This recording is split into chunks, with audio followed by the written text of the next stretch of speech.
ओम नारायण नारायण नारायण नारायण। सब मित्रों को राम राम। दोस्तों, अभी अभी जस्ट मैं थिएटर से पोन्नियन सेल्वन 1 का हिंदी वर्जन देखकर बाहर आया हूँ। इसके बाद तुरंत मुझे विक्रम वेदा भी देखनी है, तो अगर घर पर जाकर फिर बाद में दोनों के एक साथ में रिव्यू शूट करता तो बहुत देर हो जाती। इस कारण से संक्षेप में मैं बस अभी यहाँ पर गाड़ी में बैठकर आप सबके साथ में PS1 का रिव्यू शेयर कर रहा हूँ। देखिए, जो PS1 के बारे में, पोन्नियन सेल्वन 1 के बारे में जब भी हमने इससे पहले बात की है हमारे चैनल पर, चाहे उसका वो टीज़र रिव्यू हो, ट्रेलर रिव्यू हो, हमने 2-3 बार इसके बारे में चर्चा की हुई है। तो हर बार मैंने एक थोड़ा सा मेरे मन में जो एक संशय था वो मैंने बताया था आप सभी को कि मणिरत्नम फिल्म के डायरेक्टर है, तो इस कारण से मैं वैसे भी पहले से कुछ ज़्यादा उत्सुक नहीं था, एक्साइटेड नहीं था फिल्म को लेकर। केवल डायरेक्टर मणिरत्नम का नाम जुड़ा हुआ होने के कारण पहले से ही मन में संशय था ही इस पूरे प्रोजेक्ट को लेकर। और आज फिल्म देखने के बाद मैं कुल मिलाकर वो सारी बातें, जो भी मन में एक संशय था, वो सब कुछ बिल्कुल सच हो गया, ऐसा मैं कह सकता हूँ। एक लाइन में अगर फिल्म का रिव्यू करूँ तो एक हिस्टोरिकल एपिक पीरियड ड्रामा या एपिक पीरियड एक्शन फिल्म कैसी नहीं होनी चाहिए, ये अगर किसी को जानना है तो उसे पोन्नियन सेल्वन 1 को अपनी एक आदर्श फिल्म के रूप में देखना चाहिए कि भाई एक हिस्टोरिकल फिल्म ऐसी नहीं होनी चाहिए। देखिए, विजुअली भी अगर मैं बात करूँ ना तो हाँ, कुछ कुछ सीन्स सुंदर थे, दिखने में बढ़िया थे, सेट्स वगैरह, पर ओवरऑल फिल्म विजुअली भी डिसअपॉइंटिंग ही थी। मतलब कहानी, स्टोरी वगैरह आगे हम बात करेंगे ही, वो तो हमें डिसअपॉइंट करते ही है। पर अगर मैं केवल विजुअल्स की भी बात करूँ ना, वो भी फिल्म में डिसअपॉइंटिंग ही थे। अब जितने भी एक्शन सीन्स फिल्म में हैं, वॉर के जो, युद्ध के जो सीन्स हैं, उनको भी अगर आप देखेंगे ना, बहुत ज़्यादा क्लोजअप शॉट्स लिए गए हैं। बस दो लोग जैसे आपस में कुछ ऐसे तलवारबाजी वगैरह कर रहे हो, और वो भी ढंग से हमें देखने को नहीं मिलता। कोई भी एक वाइड एंगल शॉट, कोई प्रॉपर कोई एक्शन सीक्वेंस, कोई फाइट सीक्वेंस जो हमें याद रहे फिल्म देखने के बाद भी कि यार हाँ यार, इस फिल्म में ऐसा ऐसा एक एक्शन सीन मैंने देखा था, ऐसा ऐसा एक वॉर सीक्वेंस मैंने देखी थी जो हमें याद रह जाए कभी, ऐसा एक सिंगल सीन भी फिल्म में नहीं था, बिल्कुल भी नहीं। एक्शन सीक्वेंसेस भी फिल्म में हमें डिसअपॉइंट ही करते हैं, और बाकी भी विजुअली कुछ खास ऐसा फिल्म में मुझे कम से कम देखने जैसा या याद रखने जैसा नहीं लगा।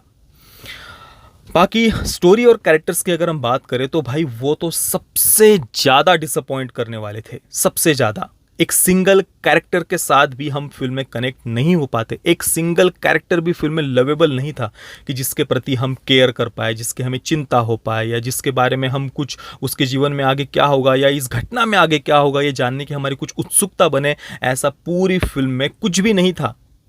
कहानी को अगर आप देखेंगे तो इतनी सिंपल कहानी थी, इतनी सिंपल कहानी थी, पर उसी बात को उन्होंने इतना खींच दिया है, इतना खींच दिया है, बिना मतलब के कुछ ऐसे बचकाने वाहियात से सीन्स जिनका कोई सेंस नहीं था। जैसे कि एक वैष्णव पात्र दिखाया है, एक वैष्णव साधु है, उसका बिना मतलब के उसके बारे में कुछ बहुत ही चीप ऐसे टोंट मारे गए हैं, उसे, उस वैष्णव साधु के कैरेक्टर को बहुत ही गंदी गंदी भद्दी बातें कही गई है, और उन बातों को इतनी बार रिपीट किया गया है, इतनी बार रिपीट किया गया है जिसका कोई सेंस नहीं बनता। जबरदस्ती वो सीन्स डाले गए हैं ऐसे लग रहा था, और बाकी कैरेक्टर डेवलपमेंट पर, स्टोरी पर कहीं पर कुछ काम ही नहीं हुआ है। कहानी इतनी सिंपल सी है। देखिए, कदम्बुर के महल में पर्वतेश्वर एक राजा है, उनके नेतृत्व में एक षड्यंत्र रचा जाता है चोल साम्राज्य की राजगद्दी को पलटने का। सुंदर चोल, जो चक्रवर्ती सम्राट कहा गया है चोल साम्राज्य के, जिन्हें उनके भतीजे को, मधुरांतकन जिसका नाम है, उसे चोल साम्राज्य की राजगद्दी पर बिठाने का ये पूरा षड्यंत्र रचा जाता है कदम्बुर के महल में, पर्वतेश्वर राजा के नेतृत्व में। और जो आदित्य करिकालन है और अरुण मोड़ी है, ये दोनों भाई हैं, सुंदर चोल के बेटे हैं, उन दोनों को हटाकर फिर सुंदर चोल के भतीजे मधुरांतकन को अभी चोल साम्राज्य की राजगद्दी पर बिठाना है। ये षड्यंत्र रचा गया है। बस यही फिल्म की कहानी है। और उस षड्यंत्र के साथ भी आगे क्या हो रहा है क्या नहीं, आपको कुछ जानने को नहीं मिलेगा फिल्म के अंत में भी। 3.25 घंटे की लगभग ये फिल्म है, पर उतना सब कुछ देखने के बाद भी आपको कुछ जानने को मिला हो चोल साम्राज्य के बारे में, उस समय के अलग अलग जितने भी कई सारे साम्राज्यों का उल्लेख आता है, पल्लव साम्राज्य का, पांड्यन साम्राज्य का, उसके साथ ही चोल साम्राज्य तो है ही, राष्ट्रकूट साम्राज्य भी है, तो ऐसे कुछ अलग अलग साम्राज्यों के नाम बस हमें सुनने को मिलते हैं, पर उनके बारे में कुछ जानने को मिले या उस समय की राज की परिस्थिति के बारे में हमें कुछ जानने को मिले या हमें कुछ अपने गौरवशाली इतिहास को लेकर कुछ प्राउड फील हो, ऐसा कहीं पर भी एक सेकंड के लिए भी मुझे नहीं लगा। कुल मिलाकर बस ये षड्यंत्र था, कदम्बरू महल में रचा गया, उसी के इर्द गिर्द ये पूरी कहानी घूमती है। नंदिनी का मुख्य पात्र है, उसके इर्द गिर्द थोड़ा सा रहस्य उन्होंने बनाकर रखने का प्रयास किया है। ऐश्वर्या राय बच्चन का जो कैरेक्टर है नंदिनी का, वो एक कैरेक्टर अगर हम छोड़ दें ऐश्वर्या राय बच्चन का, तो बाकी किसी भी कैरेक्टर के प्रति कुछ जानने की, समझने की इच्छा ही हमारे मन में नहीं जगती है।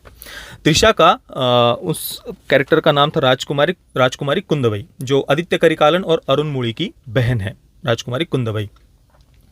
तो उसका वो भी थोड़ा सा एक काफ़ी वो एक कैरेक्टर भी ठीक ठाक था, अच्छा था, पर ओवरऑल इस एक षड्यंत्र के अलावा और फिल्म में कुछ भी नहीं था। कोई कहानी आगे डेवलप ही नहीं होती, कहानी आगे कुछ बढ़ती ही नहीं इस षड्यंत्र के आगे। आप इस पूरी फिल्म को देखने के बाद मुझे बताना कि षड्यंत्र के बारे में हमें क्या जानने को मिला है, या इस षड्यंत्र के बारे में हमें और क्या पता चला है, या आगे क्या कहानी में प्रोग्रेस हुई है।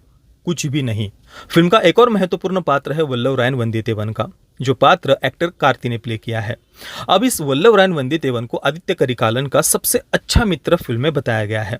चोल साम्राज्य ने राष्ट्रकूट साम्राज्य के विरुद्ध जो युद्ध लड़ा था, जो फिल्म की शुरुआत में ही हमें दिखाया गया है, जिसके पीछे का मतलब हमें कुछ ना उसे एक्सप्लेन किया गया है, ना उसके साथ हम कुछ कनेक्ट हो पाते हैं।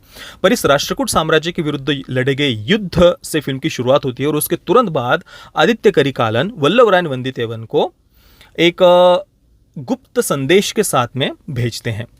तो तंजौर में पहुंचने के बाद में कदम्बूर महल में पर्वतेश्वर जो चोल साम्राज्य के राजगद्दी को पलटने का षड्यंत्र रच रहे होते हैं, वो वल्लभरायन वंदितेवन को पता चलता है। और उसके बाद में वो क्या कर रहे हैं, ये पता चलने के बाद में पता नहीं, पूरी कहानी को शायद उनके पास में बताने के लिए कुछ था ही नहीं। इस कारण से इसके बाद में ज़बरदस्ती की कुछ बातें जिनका कोई सेंस नहीं बन रहा था, उनको बस खींचे जा रहे थे कुछ कहानी में, या इन घटनाओं में कुछ आगे प्रोग्रेस हो रही हो, कुछ आगे बढ़ रही हो कहानी, ये हमें आगे कुछ लगता ही नहीं, कहीं पर भी कुछ लगता नहीं। जो अरुण मुड़ी का कैरेक्टर है, जो सिंगला में यानी लंका में जिसे बताया गया है, उसके बारे में भी कुछ ऐसी, वो वहाँ पर क्यों गया, कैसे गया, कुछ बौद्ध भिक्षु उसके गुरु है, ऐसा फिल्म में बताया गया है, पर उसकी भी बैकग्राउंड स्टोरी को कुछ खास उन्होंने फिल्म में डेवलप नहीं किया अरुण मुड़ी की। आदित्य करिकालन की जो एक लव स्टोरी बैकग्राउंड में बताई गई है नंदिनी के साथ में, ऐश्वर्या बच्चन के कैरेक्टर के साथ में, पर ना वो भी कुछ भी अंदर उसे देखकर फील नहीं होता। और सबसे डिसअपॉइंट करने वाली बात मुझे ये लगी कि आज से 1100 वर्ष पहले के समय को फिल्म में दिखाया गया है। तो उस समय जो योद्धा थे, जो इतना गौरवशाली अलग अलग साम्राज्य जो बताए गए हैं, जो उन साम्राज्य के जो अलग अलग योद्धा थे, उनके चेहरे पर जो एक क्षात्र तेज हमें दिखाई देना चाहिए ना, वो तेज हमें किसी भी पात्र के चेहरे पर दिखाई नहीं देता।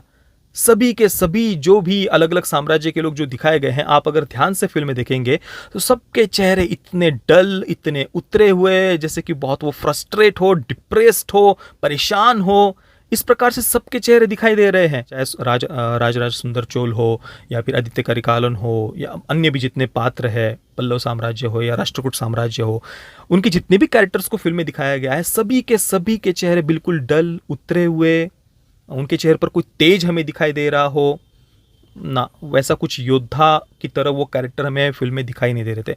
सभी के सभी बिल्कुल आलसी, परेशान, उदास, बिल्कुल ऐसे ही सारे कैरेक्टर्स थे।